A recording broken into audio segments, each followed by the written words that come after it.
Definitely credit goes to him, but actually কোচকে যখন আমরা মূল্যায়ন করবো একটা দীর্ঘ সময়ে তার কী কাজ করলো সেটার উপর দিয়ে তাকে মূল্যায়ন করা হবে। বাট এইখানে ডেফিনেটলি ভালো কাজ করেছে বলেই হয়তো আমরা ভালো করতে পেরেছি।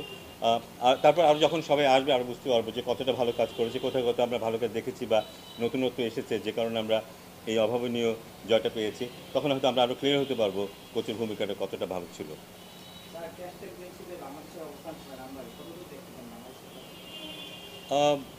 আমাদের এখন যেই দল, আমরা আমরা 4-5-7 বছর আগে যে জায়গাটাতে ছিলাম, আমরা আশা করেছিলাম বাই দিস টাইম কিন্তু একটা ভালো জায়গায় যাব।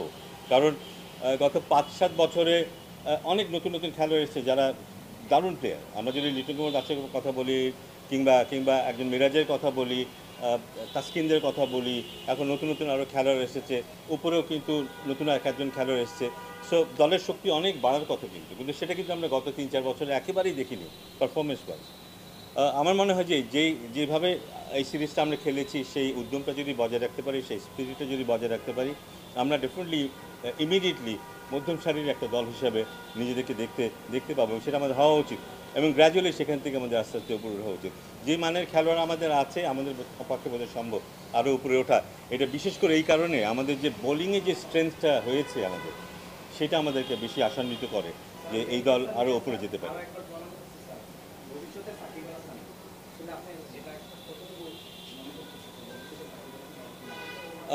না, আমি তো সাকিব আল হাসান চাইবেন, আমি চাইবো তার চাইতে ভালো কেউ হোক। কারণ সাকিব আল হাসান হলে তো সাকিব আল হাসানের মধ্যে সেরকম পারফরমেন্সই হবে। আমাদেরকে তার চাইতে ভালো প্লেয়ার আনতে হবে। মুশফিকের চাইতে ভালো প্লেয়ার, সাকিবের চাইতে ভালো প্লেয়ার, তামিমের চাইতে ভালো প্লেয়ার যদি আমরা আনতে পারি, তাহলে আমাদের রেজাল্ট হয়তো আগের মতোই থাকবে। আমরা আশা করবো তার চাইতে ভালো হবে এবং সেই লক্ষণ আমি দেখছি, কিন্তু তার মধ্যে সেই জিনিসটা আছে এবং কনসিস্টেন্টলি সে প্রমাণও করেছে সেটা মিরাজ। তো আশা করবো এই জিনিসটা ধরে রাখবে এবং যখনই সুযোগ পাবে খুব খুব প্রেশার সিচুয়েশনে কিন্তু পারফর্ম করবে পাকিস্তানে, ব্যাট হাতে বল হাতে, এবং এটা সহজ ব্যাপার ছিল না এবং আশা করবো যেটা কন্টিনিউ করবে।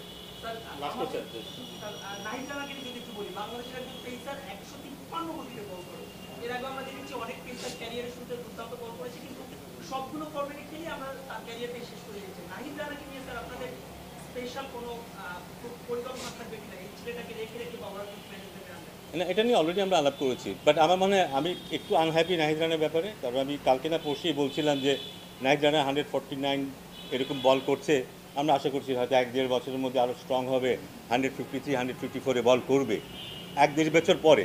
কিন্তু নাহিদ রানা দেখলাম যে পরের দিনই 153 কাছাকাছি চলে গেল। সো আমি যে কথাটা বললাম ও আমার কথাটা গুরুত্ব দিল না আর কি, একদিনের মধ্যে রেকর্ড ব্রেক করে ফেললো। মানে ইটস অ্যামেজিং, মানে বাংলাদেশ থেকে যে আমার এগুলো কি হয়, এটা বোধহয় সবাইকে ইন্সপায়ার করবে। আমরা তো ভাবতেই পারি না 135, 40, 142 করলে আমরা খুব খুশি হয়ে যাই। আমাদের মধ্যে পরিবর্তন আসবে যেখানে যে সম্ভব, এটা বোধহয় নিজেদের বিশ্বাস করাটা খুব জরুরি। আমরা যারা আশেপাশে আছি আমাদের বিশ্বাস করাটা জরুরি এবং ওকে দেখে আমি নিশ্চিত যে আরও অনেকে আসবে। বাট হ্যাঁ, এদেরকে যত্ন নিতে হবে, কারণ এরা বারবার আসবে না। একটা একটা একটা যুগে হয়তো 1-2 জন নাহিদ রানা আসবে। এদেরকে যত্ন নিতে হবে যেন এরা লম্বা সময়, এদের ক্যারিয়ারটা লম্বা হয় এবং এদেরকে আমরা ঠিক জায়গায় ব্যবহার করতে পারি। কারণ এরা কিন্তু যে কোনো দলের বিরুদ্ধে যে কোনো কন্ডিশনে দে ক্যান বি ডিভাস্টেটিং। সেটা অস্ট্রেলিয়া হোক, ইন্ডিয়া হোক, ডাজন্ট ম্যাটার। সো আমরা যদি এদেরকে ধরে রাখতে পারি, লম্বা সময় ধরে যত্ন নিতে পারি, এটা লম্বা খুবই ইফেক্টিভ সার্ভিস দেবে, কোনো সন্দেহ নেই। Thank you very much.